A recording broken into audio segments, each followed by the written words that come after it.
کہ قرآن کی تعلیم و تعلم کا جو کام ہم لوگ کر رہے ہیں اس سے اچھا کام دنیا میں ہو ہی نہیں سکتا۔ اللہ کی نظر میں جو سب سے اچھا کام ہے اس میں ہم لوگ اللہ کے فضل و کرم سے لگے ہوئے ہیں۔ اس کا یقین دل و دماغ میں پیدا کرنے کی بہت سخت ضرورت ہے۔ اللہ تعالی ہمیں اس کا کامل یقین نصیب فرماوے، اور اللہ تعالی ہمیں آخری سانس تک خادم قرآن بنا کر اللہ تعالی خدمت میں لگائے رکھیں۔ تو معزز علماء کرام، آج کی ہماری یہ مجلس کا مقصد جو ہے مکتب کی تعلیم کے سلسلے میں ہے کہ مکتب کی تعلیم کیسے اعلیٰ سے اعلیٰ ہو۔ مکتب میں پڑھنے والے بچے کس طرح صحیح طرح دین کی تعلیم لے، صحیح قرآن پڑھ سکے، صحیح اردو پڑھ سکے، اور دین کی ضروری چیزیں ان کو صحیح طریقے سے ان کے دل و دماغ میں اترے۔ تو آج ہم اس کے مذاکرے کے لیے جمع ہوئے ہیں۔ تو انشاءاللہ آپ کے سامنے اس سلسلے میں بہت ہی اہم باتیں پیش کرنا ہے۔ اللہ کی ذات سے امید ہے کہ یہ باتیں ہم سب کے لیے نافع اور مفید بنیں۔ تو سب سے اہم چیز یہ ہے کہ پڑھانے والے معلم اور استاد کو چاہیے کہ سب سے پہلے اپنے اندر فکر پیدا کریں کہ مجھے اپنے کلاس کے بچوں کو ٹاپ بنانا ہے، مثالی بنانا ہے، مجھے اپنے بچوں کو صحیح قرآن پڑھانا ہے۔ جب ہماری نیت جتنی اچھی ہوگی، ہمارے اندر جتنی اچھی فکریں ہوگی، اتنا ہی ہمارے بچوں کے اوپر اثر پڑتا ہے۔ اس لیے ایک معلم کا مفکر ہونا بھی ضروری ہے کہ وہ اپنے کلاس کے بچوں کی فکر کرے کہ میرے کلاس کے تمام بچے کیسے صحیح قرآن پڑھنے والے بن جائے۔ اگر ہمارے دل میں فکر نہیں ہوتی ہے تو پڑھانے والا ایک قاری قرآن ہوتا ہے، کلاس میں پڑھانے والا استاد قاری قرآن بہترین تلاوت کرتا ہے، لیکن اس کے کلاس کے بچے ایک دم غلط قرآن پڑھنے والے ہوتے ہیں، اور اسے اس کا احساس بھی نہیں ہوتا کہ میرے کلاس کے بچے اس قدر لحن جلی کے ساتھ قرآن کی تلاوت کر رہے ہیں۔ تو یہ بے فکری کی علامت ہے۔ جس طرح صحیح قرآن پڑھنا ضروری ہے، اسی طرح صحت کے ساتھ صحیح قرآن پڑھانا بھی ضروری ہے۔ یہ ہم سب علماء کرام جانتے ہیں۔ تو اس کے لیے ہمیں فکر کرنے کی ضرورت ہے۔ جس طرح میں صحیح قرآن کی تلاوت کرتا ہوں، میرے بچے بھی صحیح قرآن پڑھنے والے بنے، صحیح ناظرہ خوانی ان کی ہو، ان ناظرہ خوانی کی صحیح صلاحیت ان کی بنے، اس کی مجھے اور آپ کو فکر کرنے کی ضرورت ہے۔ آج دنیا کے اندر ہم دیکھتے ہیں، دنیاوی ڈگریوں کے اندر جو انسان ہوتا ہے اس میں اتنا ماہر ہونے کی فکر کرتا ہے۔ انجینئر اپنی انجینئرنگ کے اندر ماہر بنتا جاتا ہے، اس میں محنت کرتا ہے، تجربہ حاصل کرتا ہے۔ ایک ڈاکٹر اپنی ڈاکٹری کی ڈگری میں ماہر بنتا ہے، تجربے حاصل کرتا ہے، نئے نئے تجربے کرتا ہے۔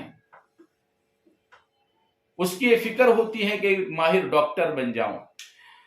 تو ہماری ایک فکر ہونی چاہیے کہ میں بھی ایک مثالی استاد بن جاؤں، ایک ماہر استاد بن جاؤں جو بچوں کو صحیح قرآن پڑھانے والا ہو، میرے ذریعے بچے صحیح قرآن کی تعلیم حاصل کرنے والے بنے۔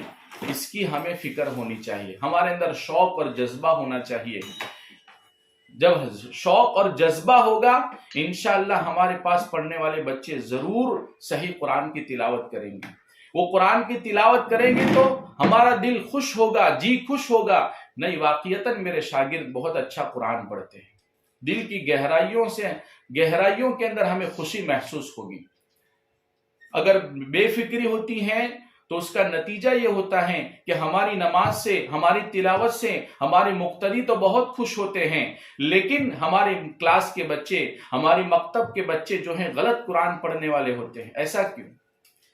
اس کی وجہ یہ ہے کہ تعلیم دینے کا جو صحیح طریقہ ہونا چاہیے، تعلیم دینے کے لیے جو صحیح نہج ہونی چاہیے، نظام ہونا چاہیے، وہ ہمارے پاس نہیں ہوتا ہے، جس کی وجہ سے ہم کیا ہیں، مکتب کے بچوں کے تعلیم پر قابو اور کنٹرول نہیں کر سکتے ہیں۔ تو انشاءاللہ آج آپ تمام کے سامنے جو ایک طریقہ تعلیم ہے اس کو پیش کرنے کی کوشش کر رہا ہوں۔ اللہ اس کو ہم سب کے لیے، پوری امت کے حق میں اس کو نافع بناوے۔ تو ہمارے مکاتب میں جو مکاتب دینیہ ہیں جہاں بچوں کو ناظرہ قرآن سکھایا جاتا ہے، تو مکاتب میں یہ 6 کام کرائے جاتے ہیں۔ پہلا کام ہے صحت عقائد، صحت قرآن، ضروری مسائل، سیرت پاک، اخلاق اور محفوظات۔ مکاتب کے اندر یہ 6 کام ہونے چاہیے تاکہ ہمارے بچوں کو دین کی ضروری معلومات حاصل ہو جاوے، اتنے عقائد بچوں کو معلوم ہو جاوے اور ان کے دل و دماغ میں اتر جاوے جس سے ان کا ایمان محفوظ رہے۔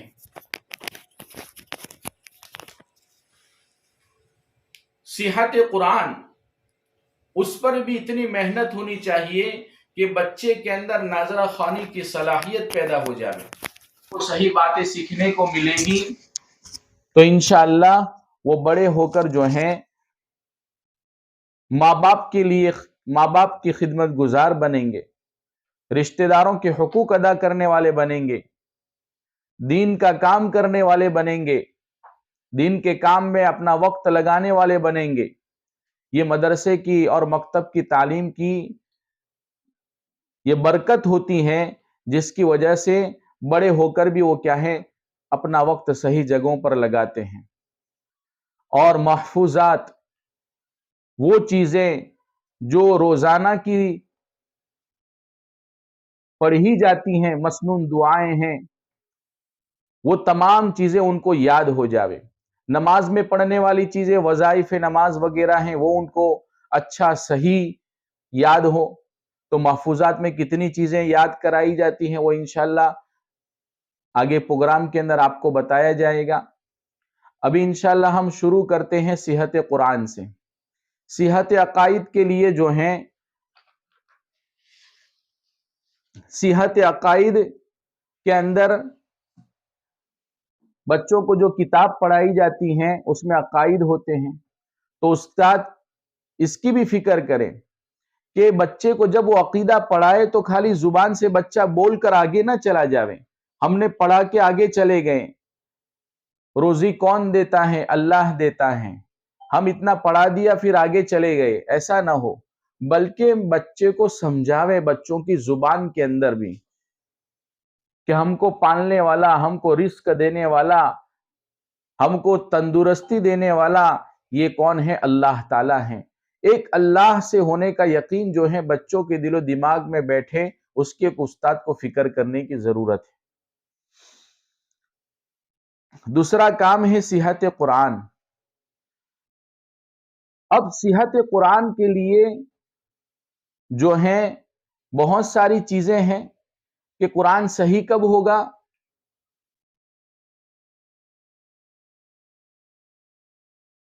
تو اس کے لیے مکاتب میں جو ہیں قاعدہ پڑھایا جاتا ہے۔ بہت سارے مکاتب میں الگ الگ قاعدے ہوتے ہیں، ہر جگہ الگ الگ قاعدے دیکھنے کو ملتے ہیں۔ کسی جگہ نورانی قاعدہ ہیں، کسی جگہ پر احسن القواعد ہے، افضل القواعد ہے، کسی جگہ بغدادی قاعدہ دیکھنے کو ملتا ہے، تو کسی جگہ بچوں کا تحفہ ہوتا ہے۔ تو یہ قرآنی قاعدہ جو ہیں یہ کیوں پڑھایا جاتا ہے؟ تاکہ بچے کے اندر عربی کلمات پڑھنے کی صلاحیت پیدا ہو جائے، بچے کے اندر عربی کلمات پڑھنے کی صلاحیت پیدا ہو جائے۔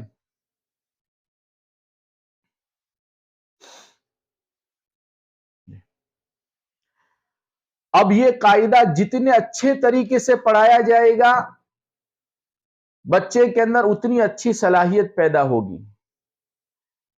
اکثر مکاتب میں آپ لوگوں نے دیکھا ہوگا بچوں کو قاعدے کی مثالیں رٹائی جاتی ہیں، تختی کے حروف رٹائے جاتے ہیں، جس کی وجہ سے بچہ جو ہے اس کے اندر کلمہ پڑھنے کی صلاحیت پیدا نہیں ہوتی ہے۔ تو یہ رٹانے کا جو طریقہ ہے یہ مفید نہیں ہے۔ چند دن تک اس کو وہ کلمہ یاد رہتا ہے، پھر وہ اس کو بھول جاتا ہے۔ پھر جب آگے پاریم کے اندر پہنچتا ہے اور پاریم کی صورتیں اس کو پڑھائی جاتی ہیں، تب وہ خود ان صورتوں کو جو ہے حل کر سکتا نہیں ہے۔ پھر مجبوراً استاد اس کو کیا کرتا ہے؟ صورتیں رٹانا شروع کرتا ہے اور ایک ایک آیت کا سبق دیتا ہے، اور وہ آیت بھی اس کو رٹ کر یاد کرنی پڑتی ہیں، رٹ کر یاد کرائی جاتی ہیں۔ اس طرح قرآن پورا کرنے کی کوشش ہوتی ہے۔ بچہ جب مکتب سے فارغ ہوتا ہے، کچھ ہی مہینوں کے اندر، 1 یا 2 سال ہی کے اندر وہ قرآن پڑھنا بالکل بھول جاتا ہے۔ یہ کیوں ہوا؟ کہ قاعدے کا جو کام ہے، قرآنی قاعدہ پڑھانے کی جو ترتیب اور طریقہ ہونا چاہیے وہ صحیح نہیں ہوتا ہے۔ تو ہمیں اس کو صحیح طریقے سے پڑھانے کی ضرورت ہے، جس کے نتیجے میں بچے کے اندر ناظرہ پڑھنے کی صلاحیت پیدا ہو۔ ہم قاعدہ اس انداز سے پڑھاوے، اس طریقے پر پڑھاوے کہ بچہ خود قرآن کے کلمات حل کرنے والا بن جاوے، قرآنی کلمات حل کرنے کی صلاحیت اس کے اندر پیدا ہو جاوے۔ اس ترتیب سے ہمیں قاعدہ پڑھانے کی ضرورت ہے۔ تو وہ قاعدے میں جو کام ہے، ان میں پہلا کام ہے حروف کی شناخت۔